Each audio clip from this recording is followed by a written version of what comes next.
What's good, people? Welcome to the Chronicles of Culture podcast. My name's Connor F. Davis, and this week I sat down with Ilo to discuss his standpoint on dance and being known for his work behind the cameras as well. Let's have a look. Alright, I'm Ilo Coleman. I'm a dancer, videographer, and director, photography too as well. My main style would be popping. I know you're a Sharkout student.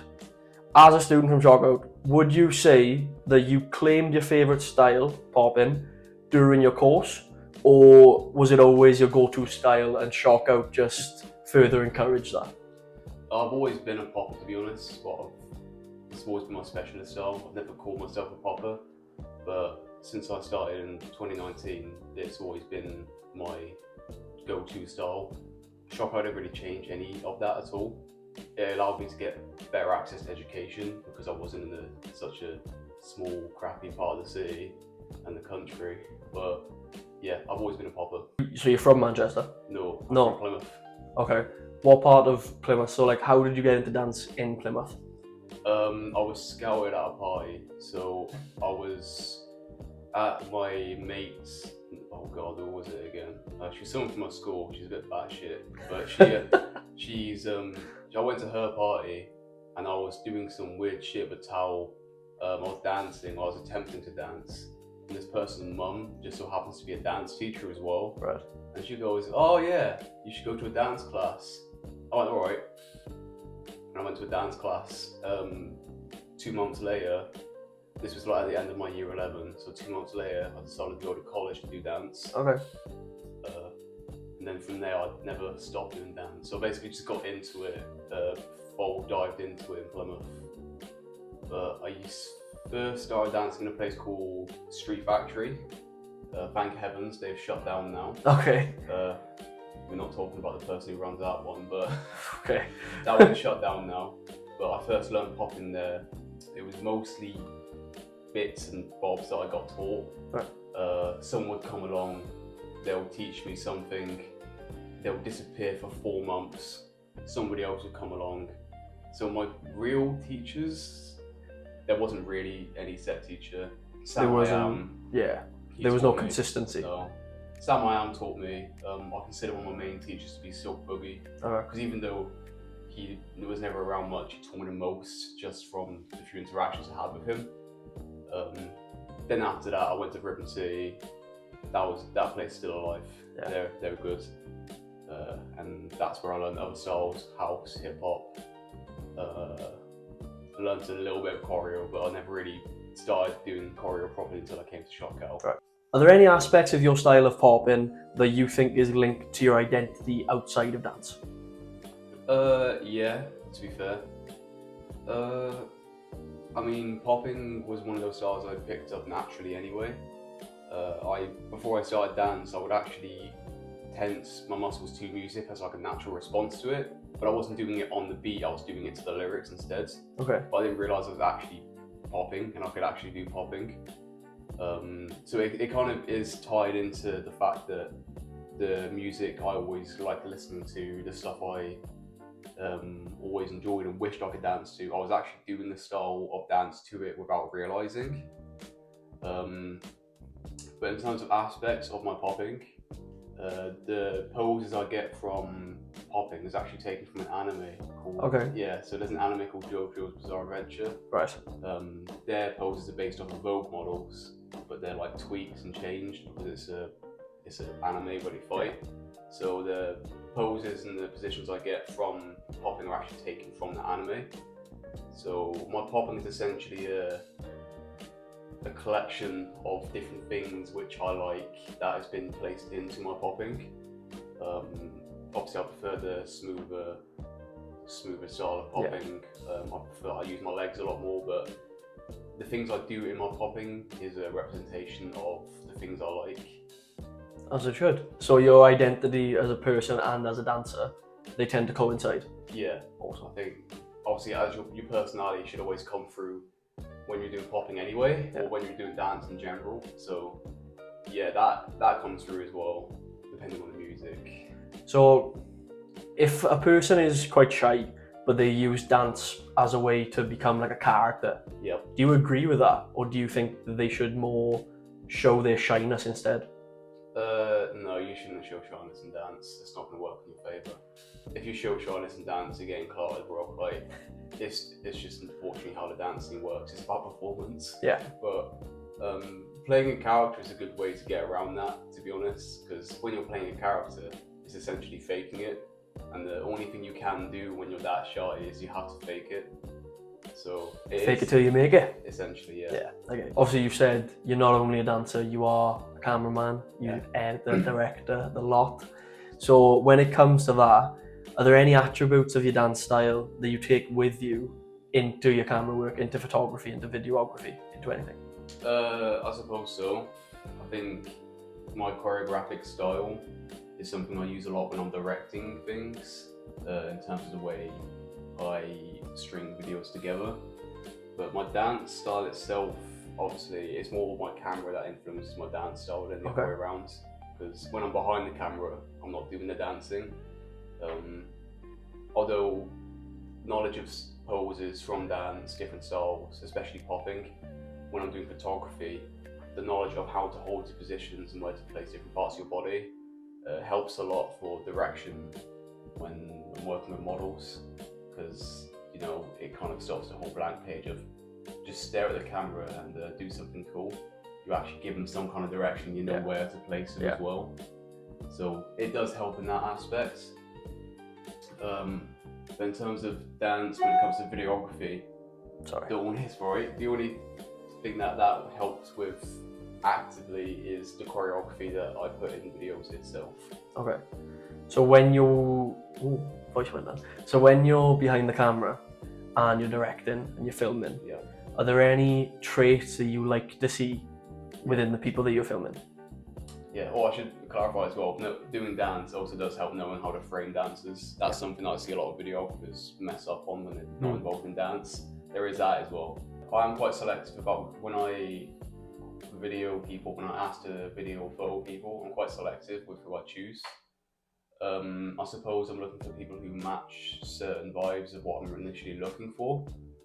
But in terms of things I'm actually looking for in those people, it's usually knowledge of how to handle a camera.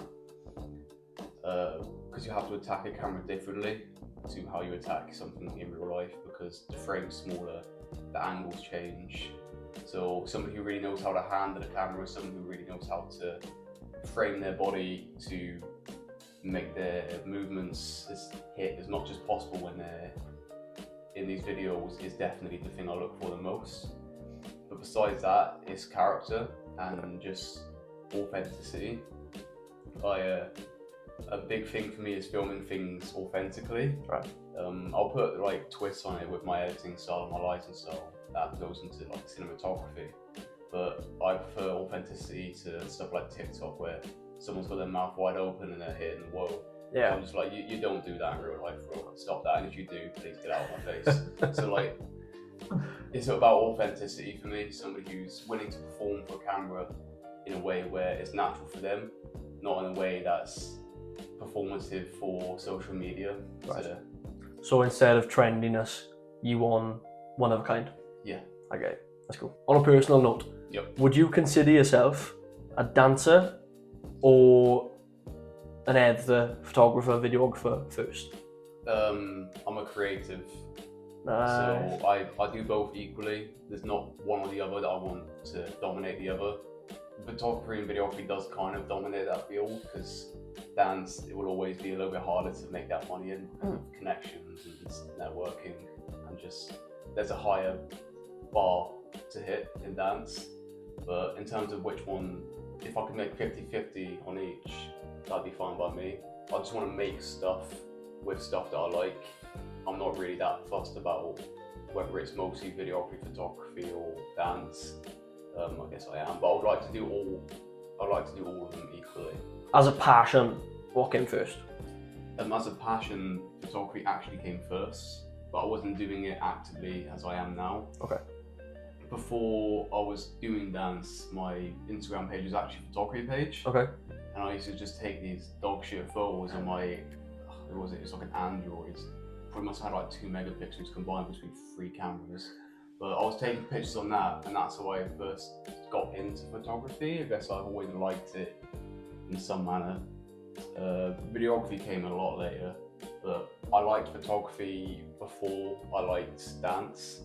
But dance kind of took the reins when I got into it, because you can get into dance by just entering a dance class. To get into photography properly, it starts off with 1.5k and a whole lot of bollocks. Yeah. So there's a different bar for entry, but photography did come first. How have the skills from both of your disciplines helped the other?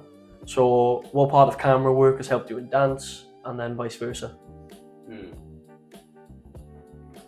It's mainly knowing framing and where to place my body. Knowing that the way you look, the direction you look in, can completely change how a movement actually appears. That's definitely the biggest thing, which has come from photography and videography over to dance, is knowing that these subtle changes in positions and hands can change the intention of a move quite a lot. Yeah. In terms of the other way around, from dance into photo and video, it's a lot of it's dance feeds heavily into videography. So it's knowing how to frame the dancers more than anything. Right. If I didn't do dance, I wouldn't know how to frame these dancers the way I do, because you see photos from people at UDO, they're just it's just some guy's granddad, and they're taking photos on 200 shutter speed. Yeah. And they're like, oh, this pose looks really cool, and they look like a mangled seagull.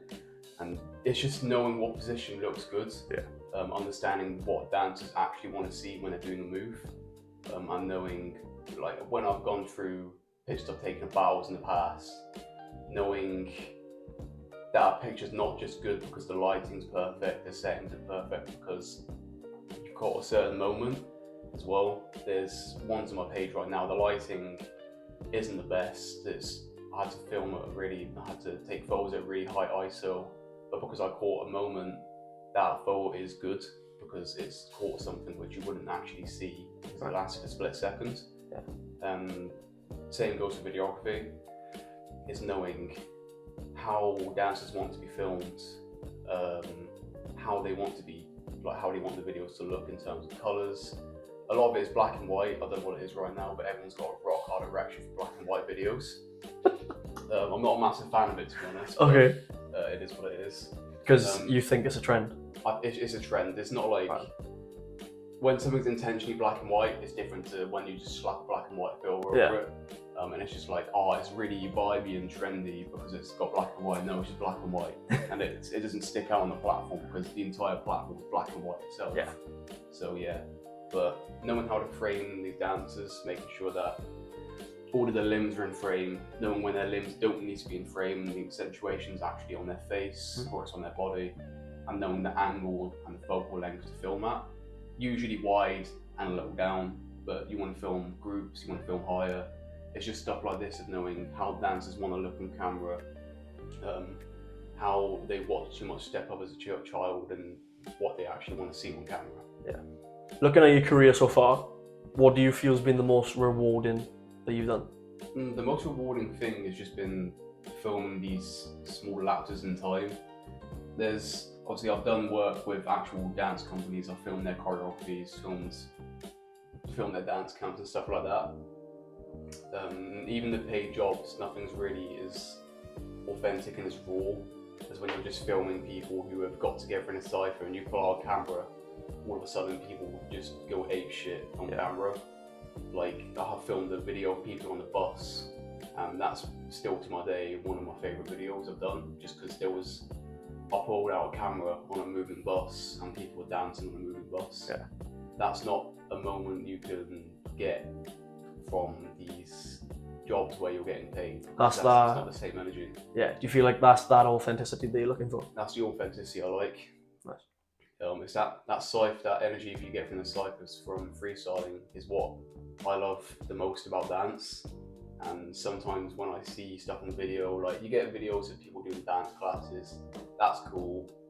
But unless there's like a certain energy about it, where it's really raw, it never comes close to the the rawness and the energy of a freestyle which has just been thrown together by a bunch of people who are like off their nuts or something, you know what I'm saying? Yeah. It's not the same, but recording those moments, having them on my page, that's the most rewarding part of videography for me. You've mentioned your page a couple of times. Yeah. For the people, tag it. A moment in line. Moment in line. A moment in line. There we go. Photography. Come on, awesome. To finish off, what is something you're currently aspiring to or aiming for in the future? Whether that's dance or behind the camera. It's direction. Direction. I want to be a director more than anything else, especially when it comes to dance film, because one of the things, my dream before I became a dancer was actually doing music videos. Okay. Or like directing music videos. Now that I've got into this avenue of film and I've got dance to come along with that, the thing that I want to do the most is I want to actually film my own stuff, make my own stories up off of videography. But obviously I've got mass amounts of dance experience and knowledge of the styles to embellish these videos. So my main goal for the future is to be someone who is known for making this kind of stuff, making these dance films. I suppose it's always a case of, it does come a lot into videography and photography, but I want to be known for the skills I have within the dance world of doing dance, doing photography and videography. Along with that, in the dance world, I want to be able to go on these, I want to be able to do battles, I want to be able to win these battles, and I want to be able to teach people this stuff that I know. Anything else that comes with that, but the main thing is just that level of respect you get from being at that level, and the feeling you get from just knowing that you've got there. That's the main feeling I aspire to get. Ladies and gentlemen, Ilo, a moment in line. There we go, nice one. Pick up a moment in line. Come on. Nice one, that was really good. Well done, thank you very much. Appreciate it. I think I value efficiency more than anything, so I don't really like one more than the other so much. You heard it here first. He's not one, he is a creative. End of. I love that. That was really good.